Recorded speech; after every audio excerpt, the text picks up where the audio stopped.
Welcome to USA Global TV and Radio, where our mission is to provide education, entertainment, hope, and inspiration. USA Global TV and Radio connects you with experts and audiences all around the world every single day to help you succeed in business and to live a richer life. Visit us at usaglobaltv.com to learn about career and life-changing training and mentoring programs like the Listening Mentor. Subscribe to our newsletter to stay informed about our special programs and offers. Discover how you can become a guest on one of our shows or a host or producer of a USA Global TV and Radio show of your very own.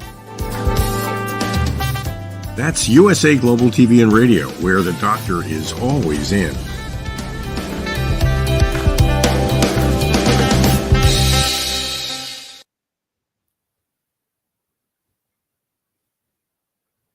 Hello and welcome to USA Global TV and Radio. My name is Heward and I'm known as the Harley Street Stress Expert. Our show today is Talking Heads and I'm an expert presenter in today's topic, which is the psychology of financial stress. And it's part of the Mind and Body Connection series. Let's begin.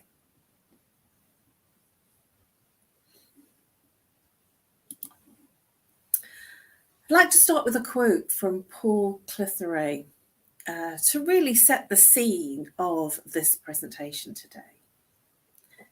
The amount of money that you have got is nothing to do with what you earn. People earning $1 million a year can have no money, and people earning $35,000 a year can be quite well off. It's not what you earn, it's what you spend. Paul Clitheroe. And this is to set the scene of the fact that money is an exchange of energy. And it's also about your worth, the amount that you place on what you give as a value.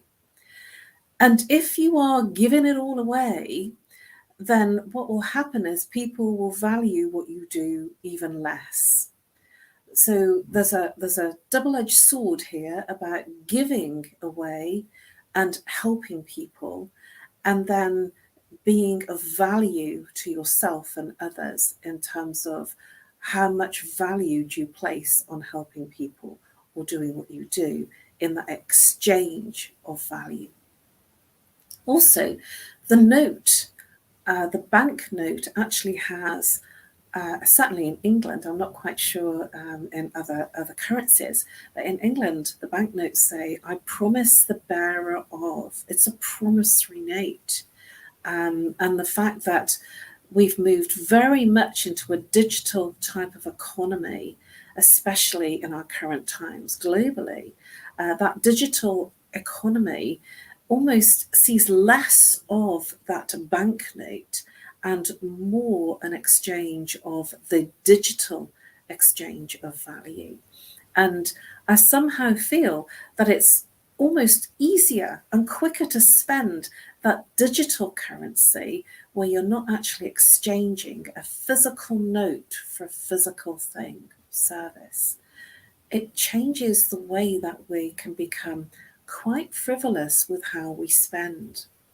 And so when people are earning a lot more money, there will be more digital activity in terms of the exchanges of money for service.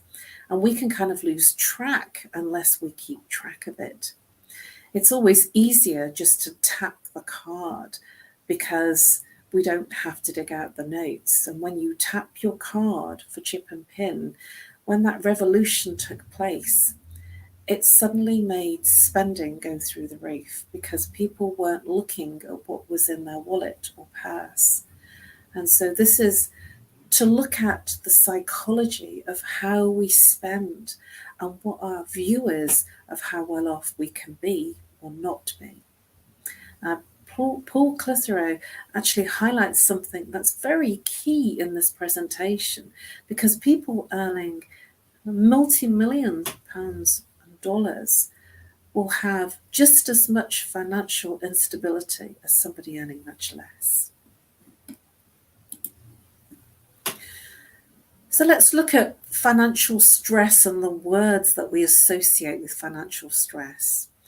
So tax, that's something that's very current and being talked about a lot in the media lately, in many different countries. Bills, debt, and for some people, a feeling of failure that they're not keeping up with their current financial expenditure and debts. Bills, and also payments. You know, if you look at the other side of the bill, sometimes we feel very, very liberated when we've made a payment. I certainly do when I've kind of gone, right, paid, you know, and in my PayPal account especially, you know, it's got all the list of the payments that I've made, which is a nice feeling. I don't like to see outstanding because it starts to worry me and it starts to make me feel anxious. And worry comes out, it's the precursor of anxiety, anxiousness about something. The fear of loss, and for some, a feeling of crisis when they're in financial stress. Because the financial element of our lives, especially in today's current climate, affect what we can and can't do and what we can and can't pay for. And if we don't pay for certain things, especially in today's times, there is less onerousness of people being comfortable with that payment owed. Certainly, with the crisis of the financial and the criticalness of the energy crisis going up, and people not being able to pay their bills, leaves them into a situation of not feeling that they can put the heating on because they're worried about their finances. And it's sort of a self-perpetuating cycle. So I wanted to kind of really set the scene for how financial stress can take you over. You know, if you haven't paid your mobile bill, it goes into a crisis situation because they can cut you off. They can cut off your electricity or your gas. And if you haven't paid for your, if you're in business, you're hosting, this can just immediately be completely cut off. So it's important to pay certain bills, because if we don't, we stop functioning. And this can cause a lot of anxiety in our minds, especially when the finances are restricted, especially as there's been a time that's been challenging in terms of work and the business, if you're operating your own finances in terms of your own business. Because many changes have happened in our current times where people have had challenges with changing the way that they work and changing how they gather their work and their money and how they get paid.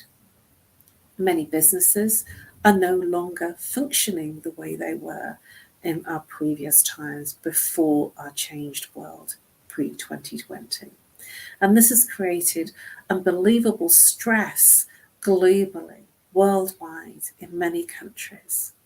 I have seen very, very visually people demonstrating in the streets, you know, normal people struggling with normal financial crisis, abnormal financial crisis in our current times. Never have we known a time like this. And this can cause severe crisis in terms of our mental, emotional, and physical health. And let's just look at the coinage and what it represents. It could be student debt, payments, money. The housing market has changed. The housing market has plummeted in terms of how we used to see the boom. Now housing prices are coming down in price. I get alerts daily from on the market saying price reduction. I saw one property reduced by £10,000, which means that people are now struggling to cope with what is actually happening. We are in a very estranged times that have not been felt like this since probably 2008, and pre that in the Depression in the 20s. So this is a very, very challenged time, not just for some, for many. So let's look at some financial stress flags. When we've got all that worry and it's on our shoulders and in our mind, and we're constantly thinking, because this is what happens when we can't handle something, we tend to constantly think and converse and think and think and think and think our way through how we're experiencing the stress of the finances. And when the mind is engaged in thinking, it can create insomnia, where the mind does not switch out. The mind continues.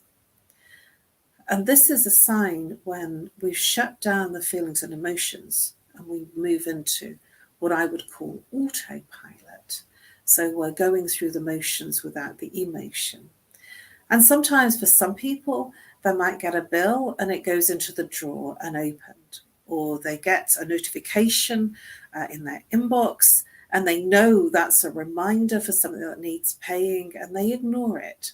This is one behavioural pattern that can be very, very destructive, because you can't solve what you don't look at. And this is something that many people do. They will just put it in a drawer or not open it. And when you do that, it builds up the anxiety and the stress because you don't know what's there. And in that space, the emotions get shut down and the mind goes into overdrive. And when you go to bed at night, the mind doesn't stop. The off switch, it's not there, which means that there's no distractions when you're in bed. And as a consequence of that, you'll end up thinking about all the things that you push down or to one side during the day. Self-care goes out the window. Maybe eating, sleeping. Your self-esteem can struggle.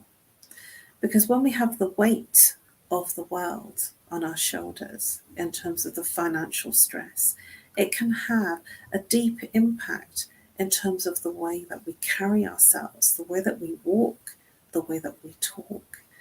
It can create a huge amount of pressure in terms of foregoing the self-care, the things that nourish you, the things that feed your spirit and your soul, the things that you enjoy, because it might be that you haven't got the finances to do the things that you really enjoy and the things that will help you keep actively focused and keep in a space of good mental and emotional well-being.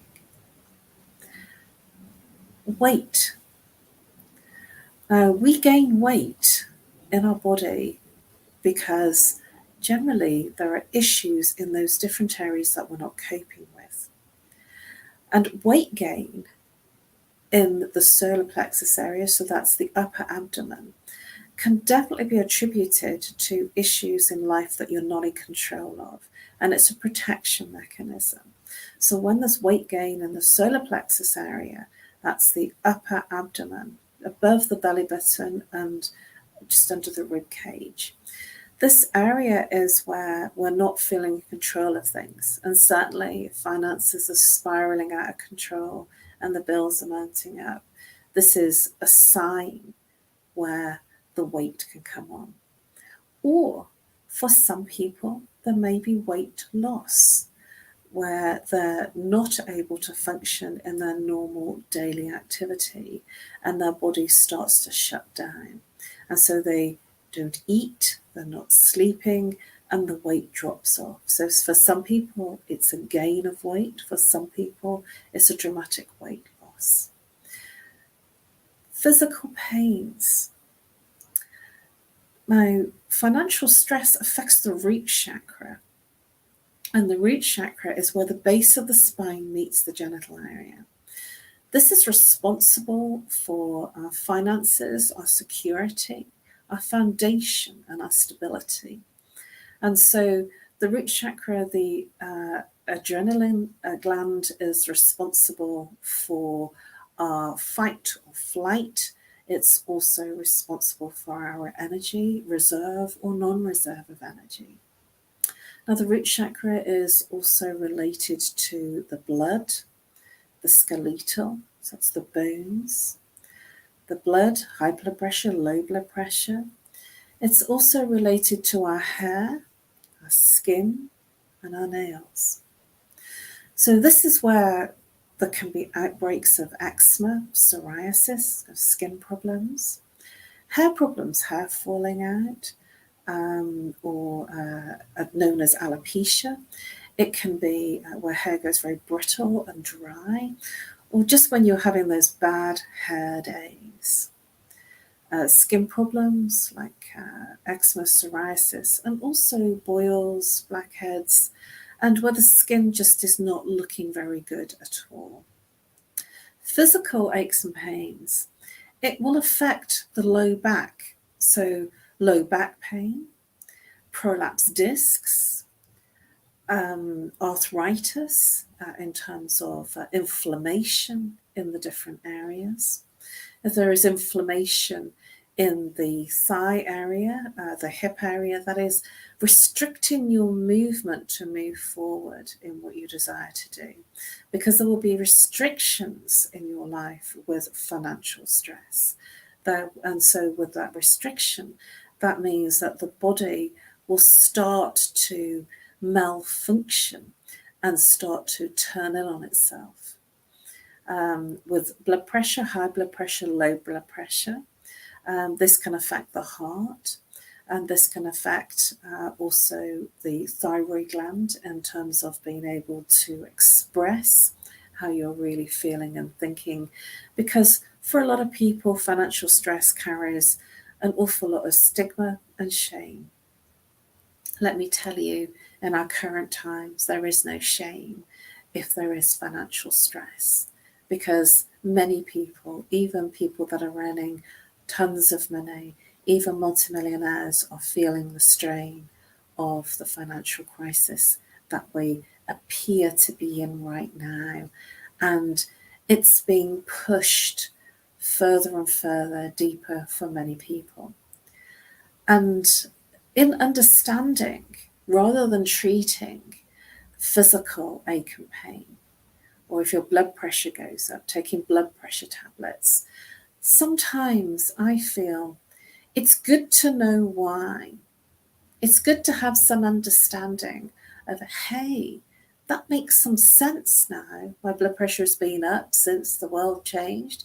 And then you have an understanding, or the eczema is broken out, or the psoriasis is broken out, or there's a constriction in the throat area, there's a constant cough because you're not able to express how you feel, there's prolapsed discs, there's arthritis, all these things, these ailments in our current culture and society, where pharmaceutical products are pumped out for the symptoms of our pain, physical and mental. If you go to the doctors and say you're not sleeping, they're soon dishing out a prescription for sleeping pills or antidepressants.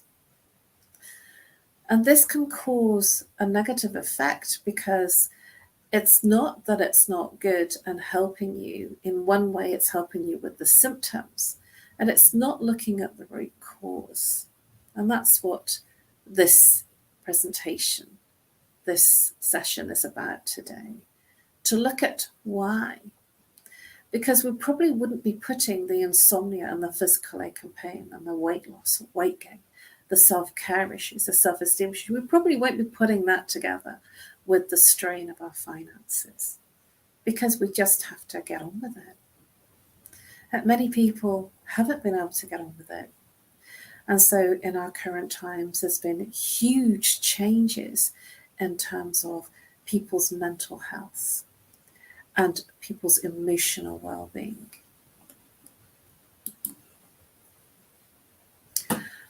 So our thoughts create our emotional well-being, and our thoughts dictate how we move forward. Our thoughts dictate how we feel. Now, if you are focused on debt, the word debt, I have to clear my debt, I have to pay another bill. So if you're focused on bills and debt, what happens is everything is energy, everything is frequency. And so the universe, it is aligned with your thoughts and your words and your beingness. And if your beingness is focused on clearing your debt, it will then attract at the same level of frequency more bills and more debt. This is a fact. This is as true as it comes. My invitation for you is to focus on what you want rather than what you don't want. Many people focus on the mortgage, for instance, and mortgage, the word mortgage is death mortgage. It's a death debt. Mort is the word for death. So it's an engagement of death in terms of the word. It's a death payment. And suddenly it doesn't feel very great. And suddenly we understand why the mort gauge is an engagement around our neck, a noose. And for some, that can create some critical experiences of loss, of terrible consequences of emotional and mental stress. It lowers our frequency when we are focused on debt and bills, which is why I quite like when I've made a payment and I get a notification back saying, you have paid. And it gives me a sense of, it like sort of lightens my feeling and my frequency. It lightens the vibration. You have paid. Or thank you for your payment. And one of the things that I do when somebody's made a payment to me is I like to send them an email, especially if it's electronic. I like to send them an email saying, thank you. Your payment has been received with huge gratitude and blessings. And that is because if I thank them for the payment, that means that I'm actually introducing a blessing for more of those payments, for more of that money to flow. And so this is about your frequency. And when you're in low frequency, when you are in that catch-22 of not being able to cope with the mounting bills and debts that are coming in, it drops your frequency and it changes how you're feeling. So my invitation for you is to raise your frequency by being in a state of gratitude, an altered state of gratitude. And in that state of gratitude, you move straight from the low vibration of the root chakra up, up, up into the heart frequency, into gratitude and joy and blessings. And it's always about our reaction. If we react badly to something, it can cause a chain reaction in terms of our emotions and our feelings. So my invitation for you is to hold on the reaction. and respond in a way that moves you into a space of altered state and a higher vibration and frequency.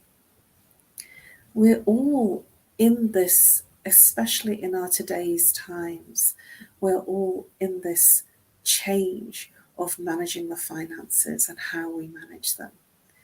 And it's always about how we respond and react. And if we respond in this low vibrational frequency, it can affect our mood, it can affect how we bring in those finances, and it can also bring in a state of unhappiness.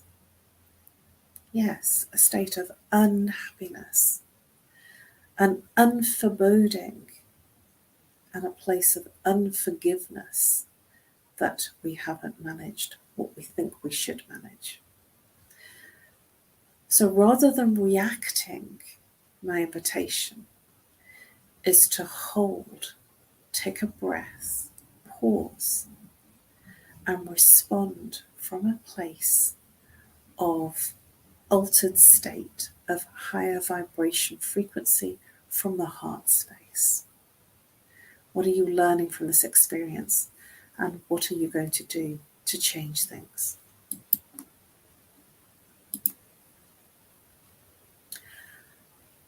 So our mental health can change when we are stressed.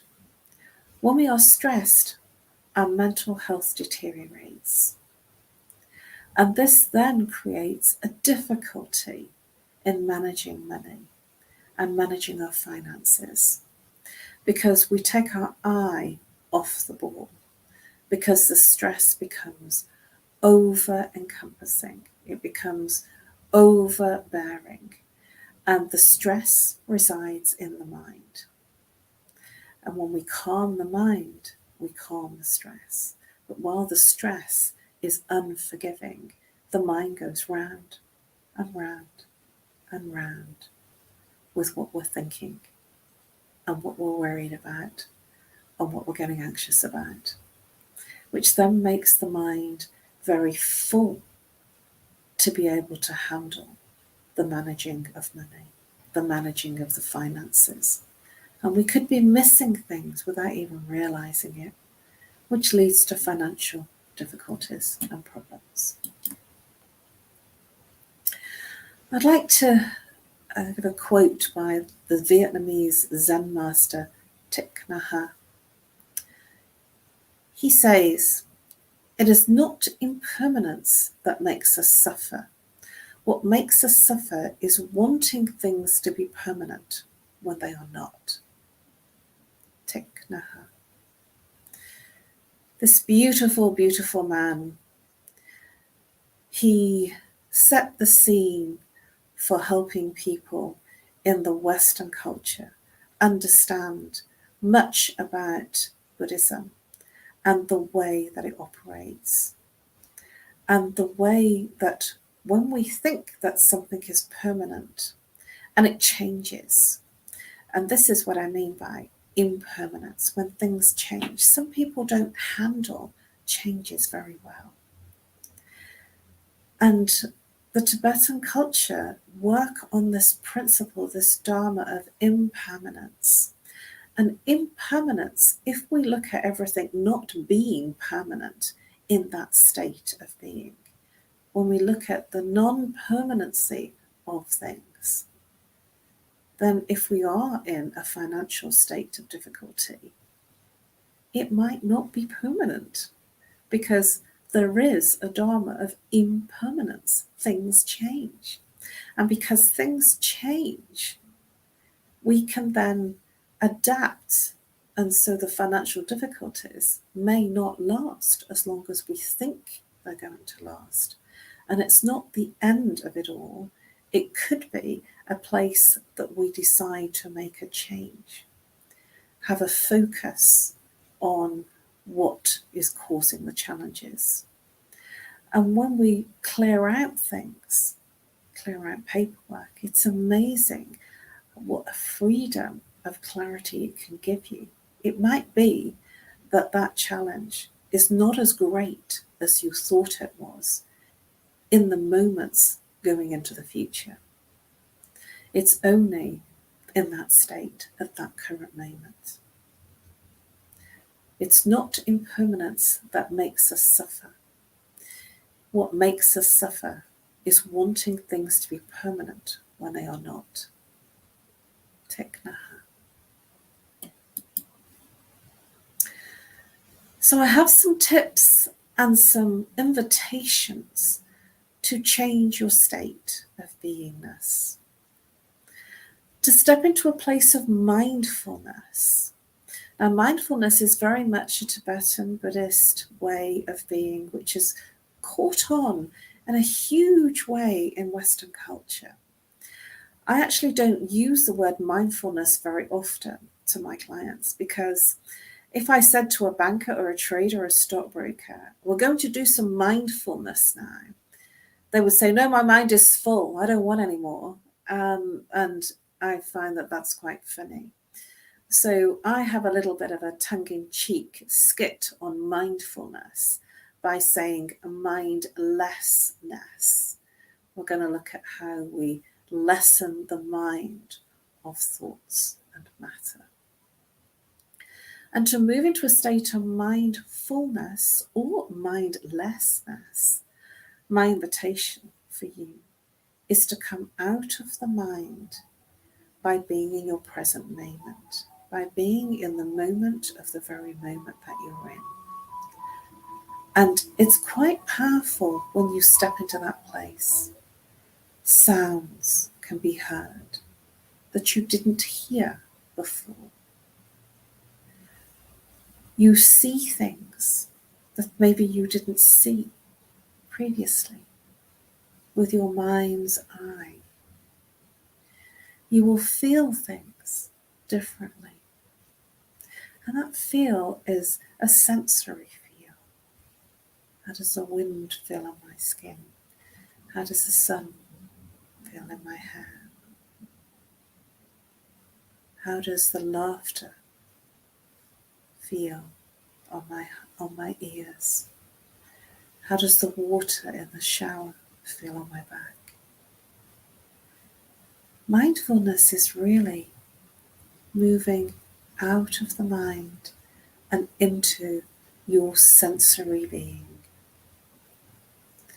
Meditation is really about being present to what's happening right here, right now, in this very second, rather than focused a million miles away on other things out there. Meditation.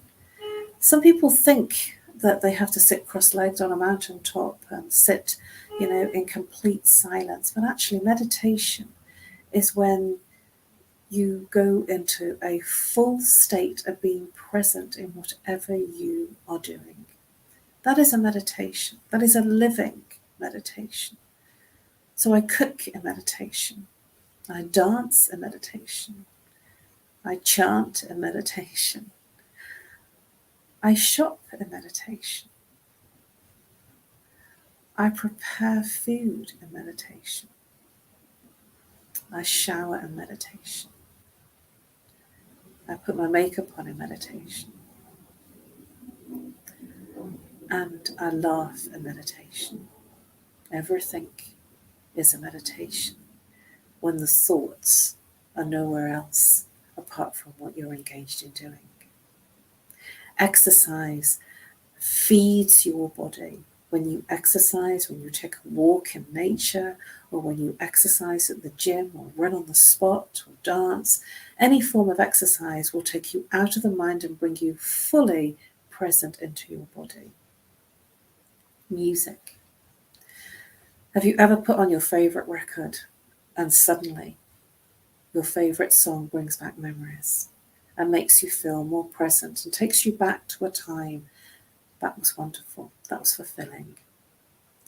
I still feel shudders down my spine when I listen to certain songs because they make me feel different emotions and experiences because they have meaning and relevance. When we laugh, we bring joy and we bring movement into our sacral chakra, which is about movement and flow.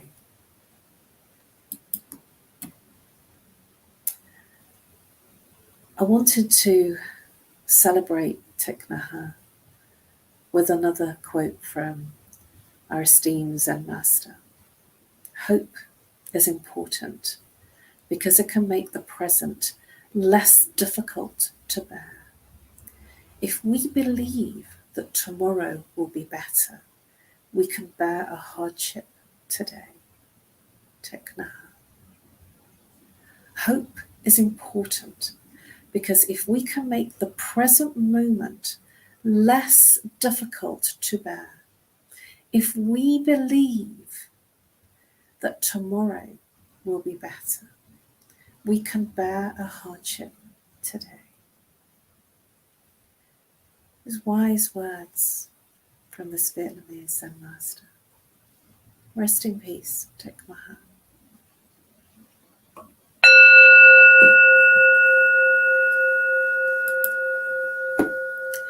I want to share with you a very, very powerful wealth mantra. This wealth mantra, its Shri is the seed mantra for the goddess Lakshmi. And the goddess Lakshmi brings blessings full of peace, prosperity, and harmony. And for many people, mantras are the unknown. I want to share this mantra with you because I've been chanting this mantra, because there are things that I want to bring into my life, prosperity and harmony, and bring some big changes in my life. And so I am chanting this mantra. So with me, Om Reem Shim Lakshmi Bhyo Namaha.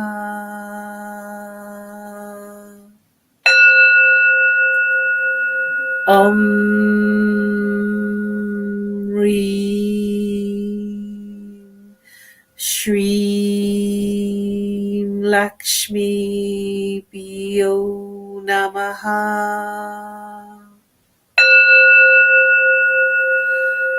Om Reem Shri Lakshmi Bhyo Namaha.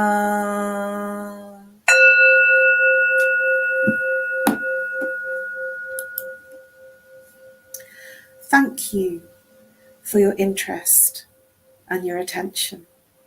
Please subscribe to USA Global TV and Radio.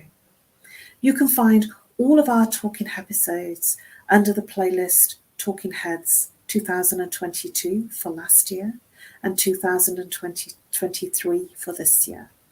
You'll find all of last year's Talking Heads episodes under my name, Caroline Heward, 2022, and this year's episodes under Caroline Heward, Talking Heads 2023.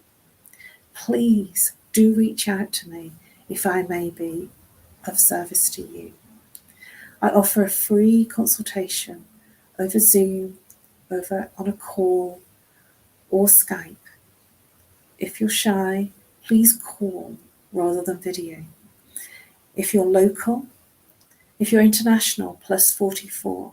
If you're local, 07523 120 189. I look forward to being in service to you. Thank you for being here, and thank you for allowing me to help you this far. Please allow me to help you further by changing your state of being so that you become more peaceful and more in harmony. Please use the mantra that I've shared with you. It is a very, very powerful mantra.